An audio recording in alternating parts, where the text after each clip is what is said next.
96.9% sa ating mga viewers ay hindi pa nakapag-subscribe sa ating YouTube channel.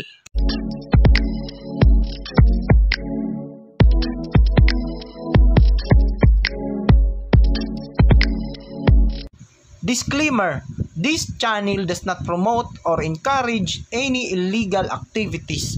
All contents provided by this channel is meant for educational for... So what's up guys? So welcome back po sa panibago nating videos, and for today's video guys, tuturuan ko kayo kung paano kumita ng limpak-limpak na salapi dito guys. So simple lang po yung gagawin natin guys. So kailangan meron kayong GCash verified, and syempre meron din po tayong capital para at least naman tutubo po yung pera natin. And huwag kalimutan na meron kayong Binance at make sure na verified din kayo.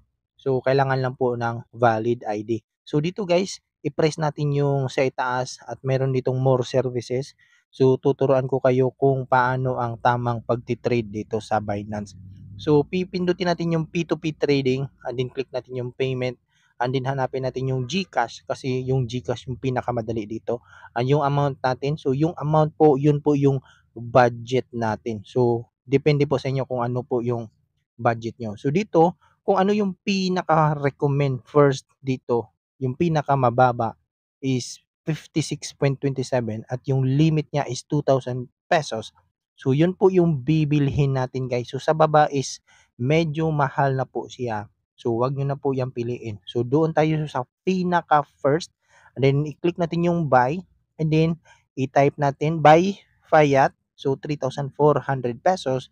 Then click natin yung buy USDT. So depende po sa budget nyo guys. So click natin yung make payment sa baba, and then yung mobile number ng GCash na pagsisenda natin, then click natin yung copy, then i-paste natin dito guys para yung number lang po yung i-copy natin, and then i-open po natin yung GCash natin. So make sure din po guys na verified din po yung GCash nyo. Ayan, so i-paste natin yung number dito, and then i-send natin yung amount. So 3,400 pesos, and then click natin yung next. Then I confirm, then click natin yung send. So huwag kalimutan i-download at i-screenshot po yung payment proof natin, and then after that pindutin natin yung transferred notified to the seller, then pindutin yung inbox, and then dito i-click natin yung plus, and then album, then i-send natin po yung proof natin dito guys sa seller. Ayan po, then mag-chat po tayo ng done po, salamat, then hintayin po natin na mag-notify po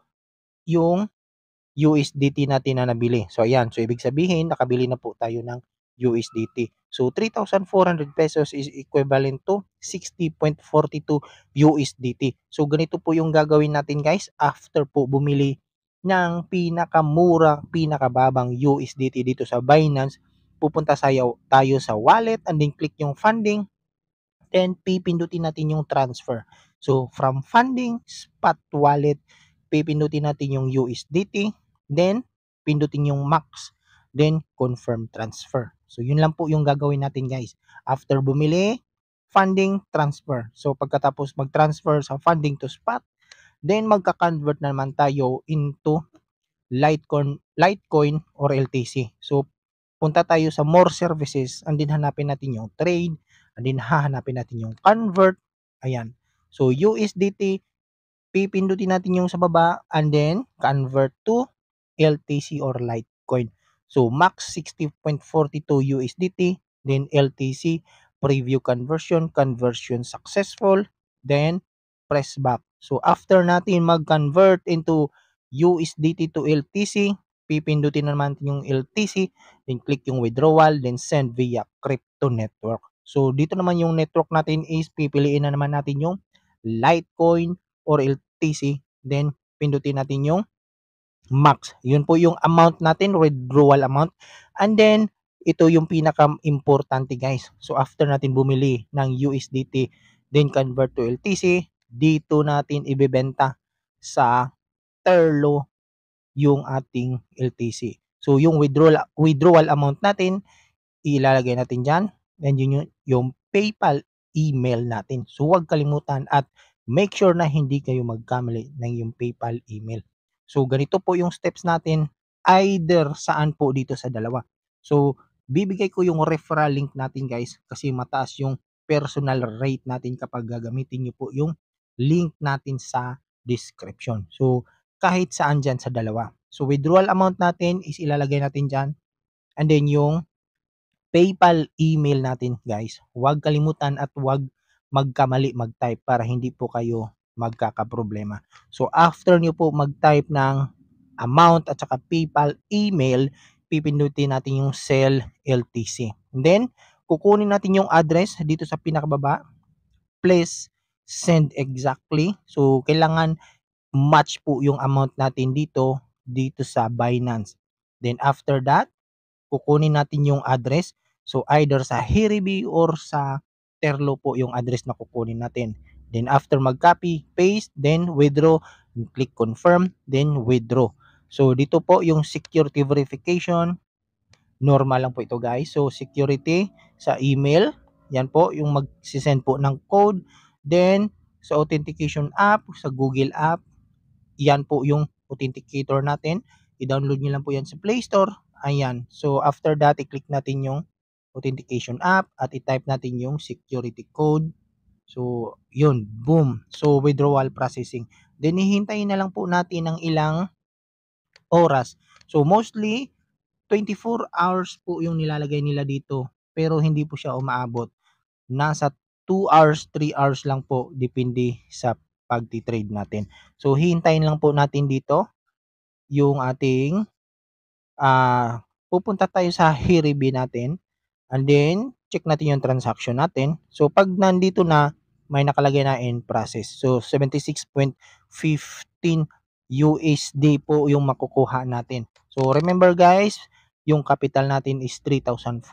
So after that guys, magno-notify po yan dito sa ating PayPal. So hindi pa po siya nakalagay dito kasi wala pa. So, after ng ilang minuto or oras, magno-notify po yan. So, diyan, makikita nyo na meron tayong na notification of payment received. So, ibig sabihin, natanggap na po natin yung pera natin galing sa pagtitrade. So, i-open na po natin yung ating PayPal app. So, pwedeng sa browser, pwede din po sa PayPal application.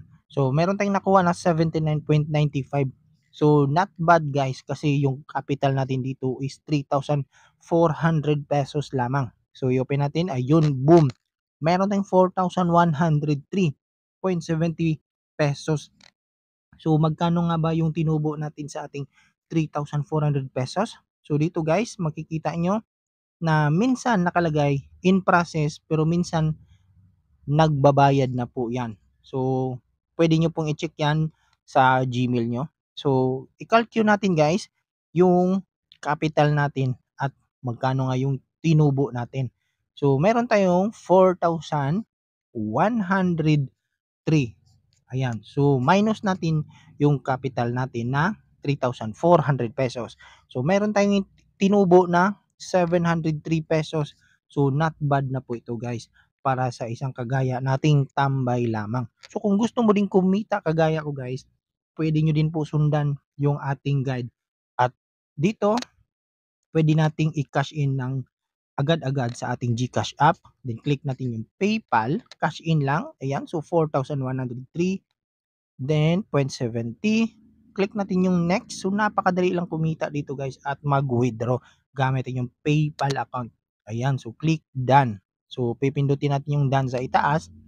Then, i-refresh lang po natin guys. Yung 3,400 natin guys is tumubo ng 700. Ayan. So, napakadali guys. So, after nyo po mag-trade, pag na-receive nyo na po yung payment, pwede na po kayo ulit mag-trade. So, hanggat dumadating yung payment nyo, pwede kayong mag-trade ng ilang beses sa isang araw. So, ganun lang po yung gagawin natin guys. Wala kayong ibang gagawin. So, kung kayo ay nahirapan, pwede kayong mag-comment sa akin or pwede nyo po akong i-PM at i-guide ko kayo guys. So, ganun lang kadali guys. So, ano pang hinihintay nyo guys? Mag-join na sa ating extra income.